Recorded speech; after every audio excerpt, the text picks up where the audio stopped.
All right, we're good to go. We're recording. We're live. Yeah. Okay. First of all, asanteni sana kukam. Thank you so much for creating time to be with us. I appreciate. Kwa wale wali keep time, good stuff. Kwa wale wamekuja late, we can do better. Sindio? All right. So it's my first time doing such a kind of presser. I've never done such kind of a thing before because I don't believe it's necessary unless you're trying to push an agenda, which I am today. So I've written a couple of pointers here that I'm going to talk about. So what we'll do is this, yeah? I'll speak, and then after that you can ask questions. Because how?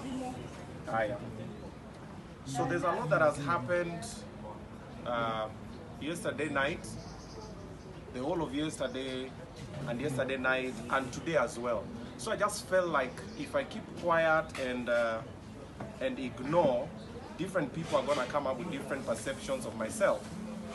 I've gotten calls from a couple of reputable individuals, a couple of respectable friends of mine. They're telling me, Obinna, be the bigger person, you know, don't do anything, don't talk, just do it for the kids, do it for the kids. But now I'm keeping quiet. I've kept quiet for 5 years, and the way things are going now, a lot of people are starting to have perceptions. I'm not doing this to make myself look good, and I'm not gonna do this to make anybody look bad. That is not my intention for this press. My intention is to just make that one lady who is seated in a boardroom somewhere who wants to give Obinna a job, not to go with the mentality for, you know, Obinna, I saw what Obinna was doing. He's not a good person because he's done this and this and this. The truth needs to get out there, and maybe sometime, hopefully it will. But now, they just need to have a different understanding of everything that is happening, all right?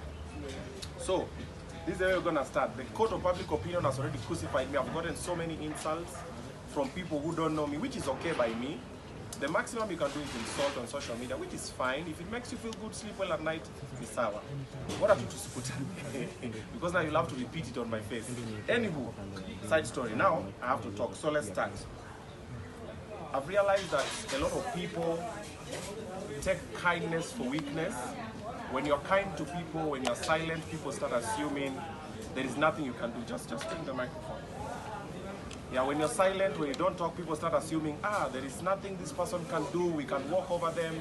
Someone told me even if you lay down for people to walk on you, they'll still say you are not flat enough. Point in case, this particular situation about my kids, I've tried as a man, the best I want to do is to be a good dad and be in the lives of all my kids. That is why I even brought them to the public. I'm like, yo, I got crucified, I got insulted, Father Abraham, you did what, but I was like, it's okay. I'll do it diligently. Everything happened. I left someone a house with everything inside, not once, twice. So this was the second part that was happening. I left the house. What do you need? My hand. It's blocking the mic. So do I wear it with my hands? Is he okay? Yeah. You want to see the biceps? You want to see the gun? License. Okay, anyway, side story. So, I left someone a house. I left someone a house with everything in it. Everything that I built. I left them a car. I'm paying the rent of that house, which is also not 2 shillings. I'm paying the school fees. I'm paying the medical. I'm doing everything, even miscellaneous. The only thing that I ask for is, I want to see my children on Friday.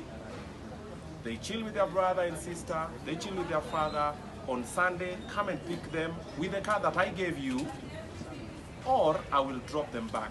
Is that so much for someone to ask? I'm being told I can only see my children once a month. And I see my children according to moods of people. Now, when you just came here, I'm about to do the presser. I've just gotten a text. I'll show, should I show it? A text. I've just gotten a text from my daughter, Ada, telling me, Dad, come and pick us from where they stay. It's Friday, of course I'm supposed to be with them. So she wants me to go and pick them, but someone else does not want me to go and pick them. And people always say, do something that's what's good for the children. Okay, what is good for the children? The children want to see you. You want to be in the lives of the children.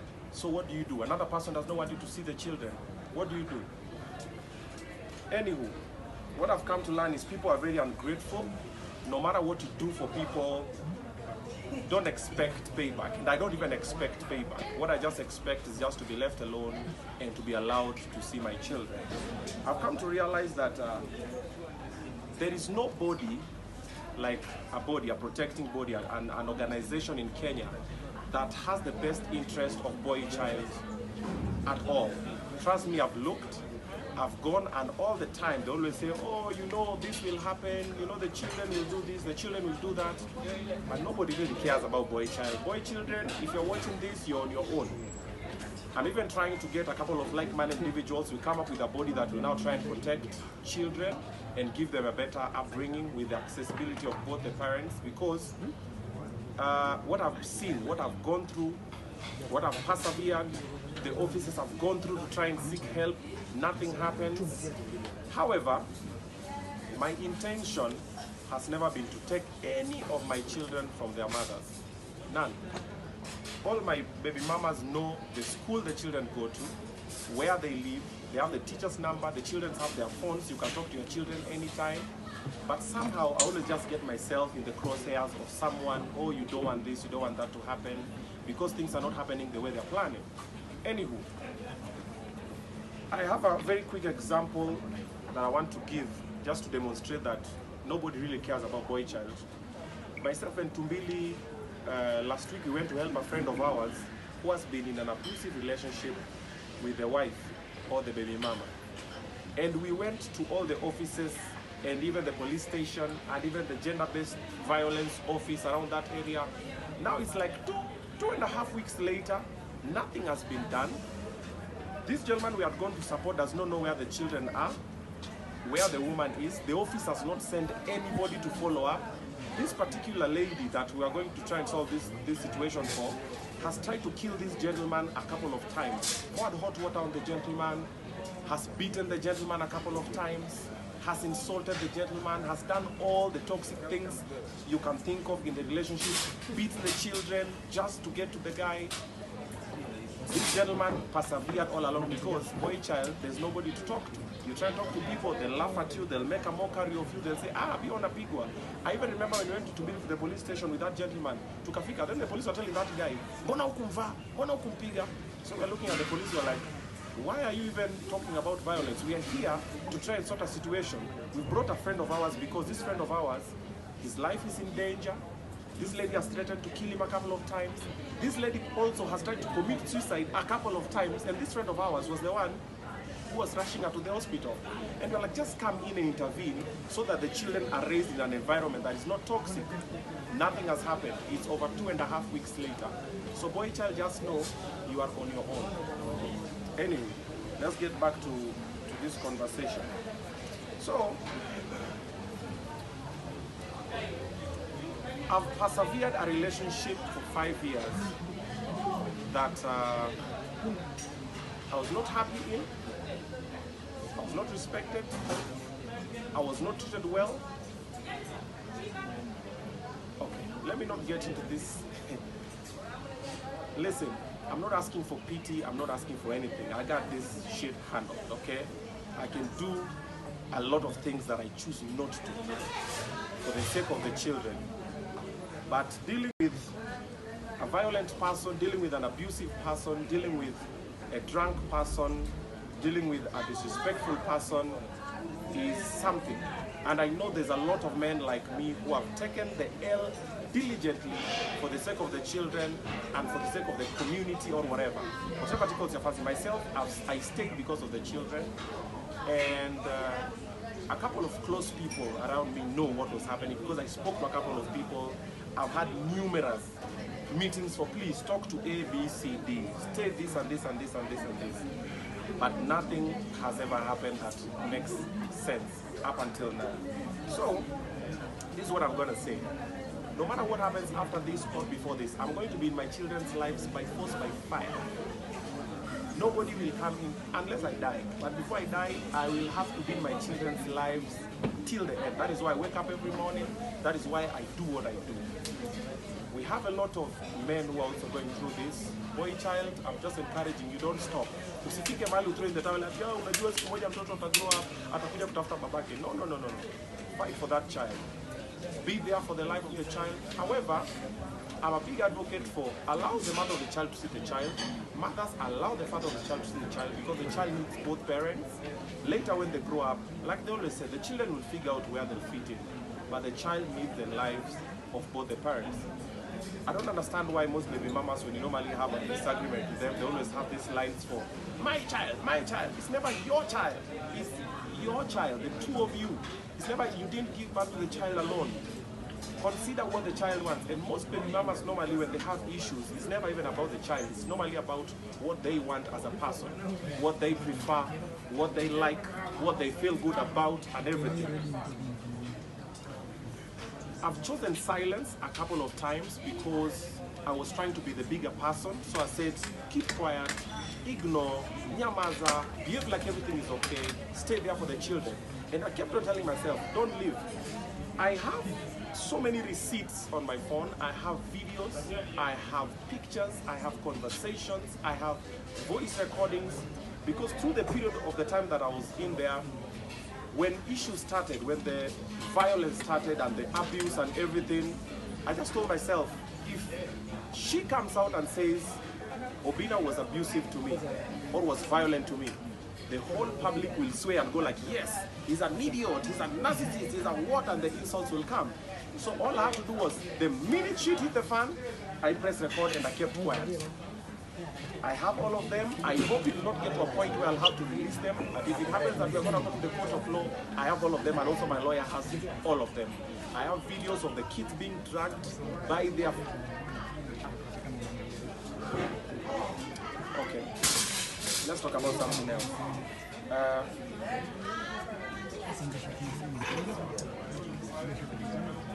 Anyway, let's say this.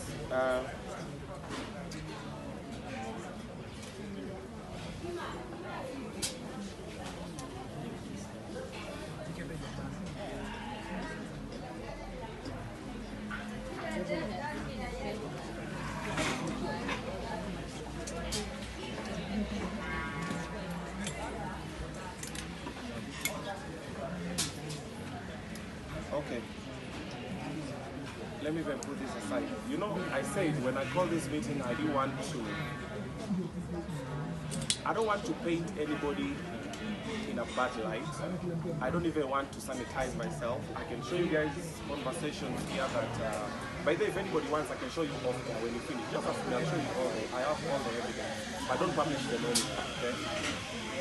So that I don't want to show conversations that will make me look good. And I don't want to show conversations or videos that will make me look good and another person look bad. And the reason why I started the YouTube channel for the kids always wanted a YouTube channel. And when we normally have dinner, when they come to my place, we have this weird, funny, unique conversations. And I was always just like, this thing can be nice. So I used to record on my Instagram stories. And that guy's always like, we want to see Lola, we want to see Anna, we want to see Big Boss, we want to see Breezy. And I was like, okay, cool. What's gonna happen? So I decided to create a YouTube channel for them. As a by the way, I just uploaded like I think a video or two. And I put over there and life moved on. It took a life of its own. And nowadays, anytime I'm with kids like this, they always like, Lola will always say something, Ada or Breezy or Liron. And I'm the type of person who, I was not very close to my dad when I was growing up. So I said, I want to be close to my kids. I want to be in their lives. So anytime they'll ask me something, I'll just take my phone and I'll just start recording. All the content you see on Obinna's channel, or the Obinnas, that's for the kids on YouTube, nothing is scripted. So when the kids talk, I normally they ask me very weird questions, they judge me, and everything. The other day they asked me, from nowhere, Lola just asked me, Dad, why are you and Mom not together?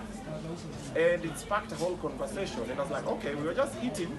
I took my phone, started recording, and I was like, okay, what do you think? Why do you think we're not together? And they had speculations, and the kids just started sharing. And one thing that I've also come to learn about kids don't forget. And kids see everything. And kids remember everything. They might fear you, they might do whatever, but they'll sit down and see. If you go to the YouTube for those kids, you'll get all the evidence that you need to tell you what is happening. The kids spoke, said the reason why the things didn't work out. I actually didn't even chip in a negative light. I just told them, listen, your mother loves you, whatever happens. And that is what happens all the time. I will meet up with them, this is happening, that is happening. Like I said, this whole fight or this whole issue is just about me being in the lives of my kids. There is nothing I want from this particular individual, nothing. I just want to be in the lives of my kids. But it's been a battle that now is beginning not to make a lot of sense, because I've been called by some of my powerful friends. I get there, I find her there, she's sitting down, I'm like, okay. I know these are friends of the highest offices. Okay, so we've been told there's a situation here, then I sit down and listen to the story. Then I'm like, okay, the only thing that I want is to be in the lives of the kids. And the kids want to be in my life. And that is the only battle. Honestly, there is nothing. For 5 years, I said I will stay for the child. For 5 years, diligently, I would live, I would provide everything. And when I left the house with everything, and I was still paying the rent. I'm still paying the rent until now. I'm still paying every other thing that the kids need. But the fights are very useless and very unnecessary. So if this happens to go to court, which it may, that is if at all anybody comes between me and seeing my children, I have all the evidences. If I decide to take the children away from her today, I will, because I have evidence to show that she's not fit as a mother. I have all of them, from drinking and driving. I personally have had to go all the way to Rongai to fix a drunk driving accident problem, from being abusive towards the children, from not being just a good person at all, from me being assaulted. And go and watch the channel of the kids. You'll hear what Lola said. Lola was there, everything. And I took it as a man and I was like, no, this is what you'll do. And I organized my shit together and I said, this is my shit, I will deal with my shit. And I left. With peace. I did not fight anybody, I did not take anybody to court, I did not do anything. I left and started afresh. Remember, this is the second round that I'm doing this. I did it before. When she was pregnant for Ada, it was still the same things again. I left. Then later, when Ada wanted to start going to school, one thing led to another. We started talking again, Before you know, boom, number 2. Now, for the ladies watching this, getting pregnant does not keep a man. Getting pregnant does not solve relationship issues. Getting pregnant does not build love or affection.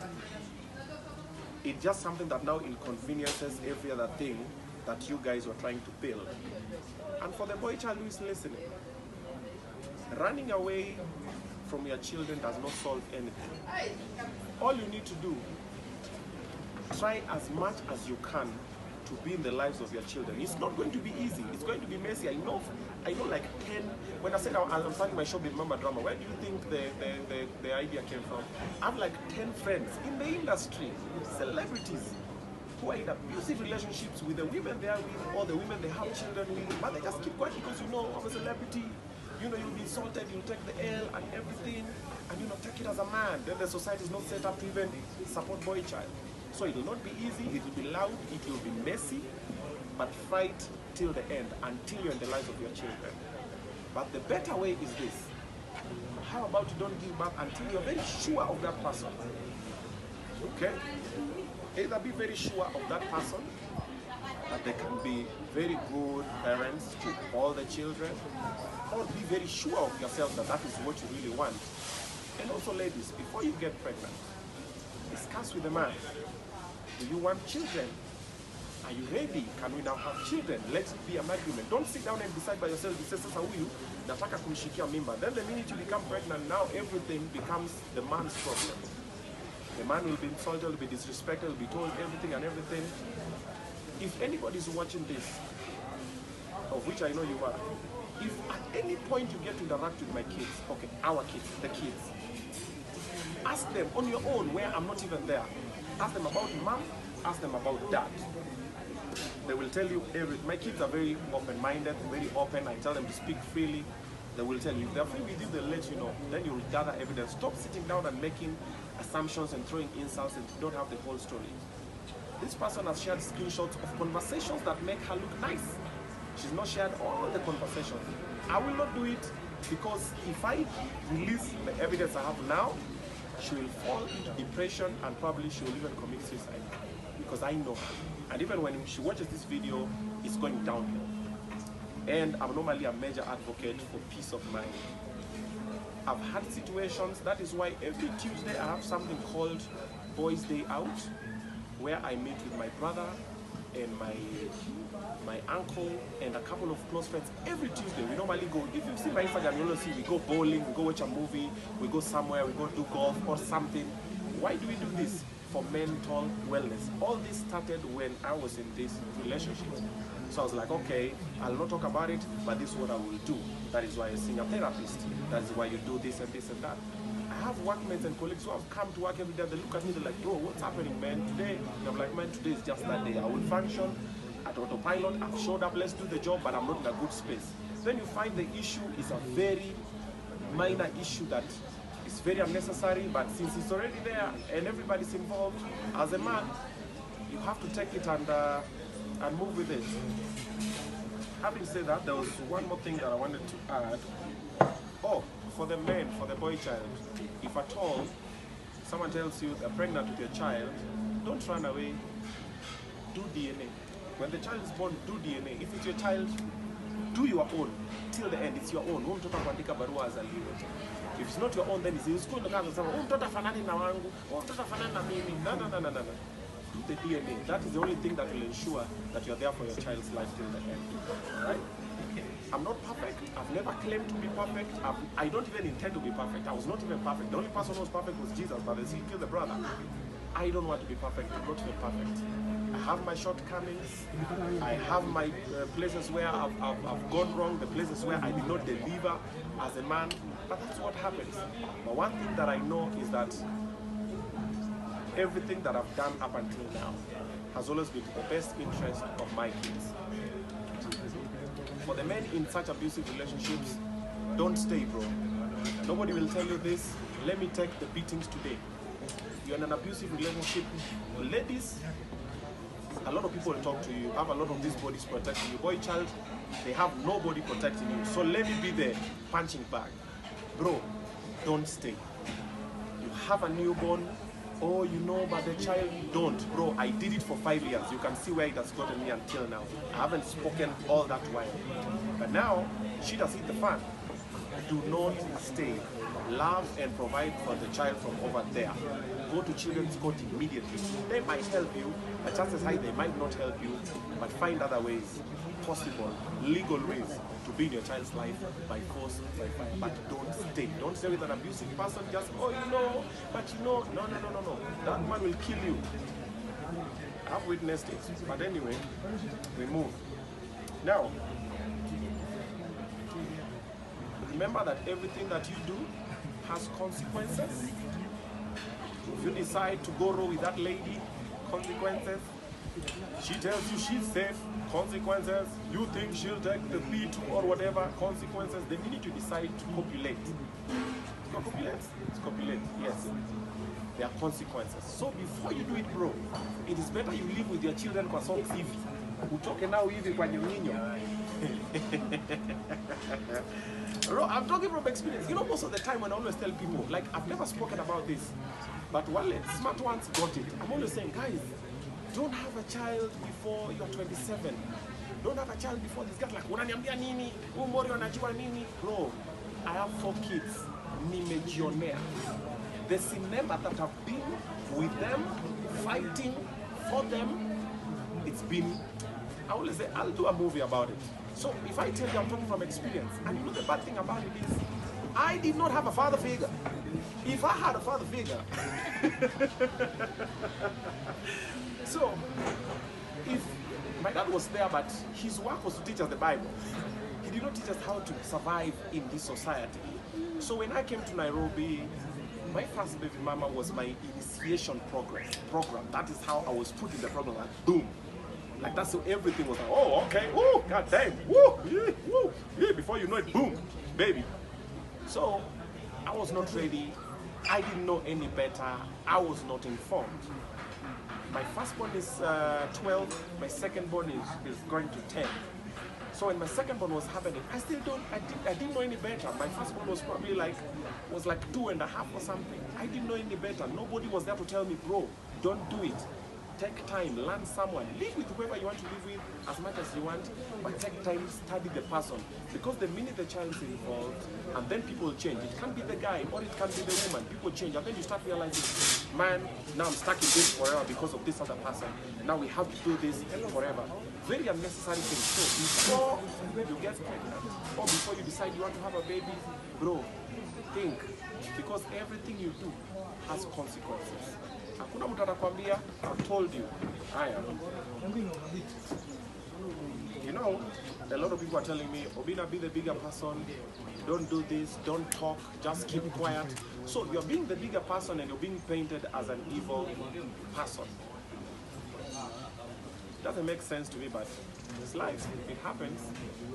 Anywho, I think that's all I have for now.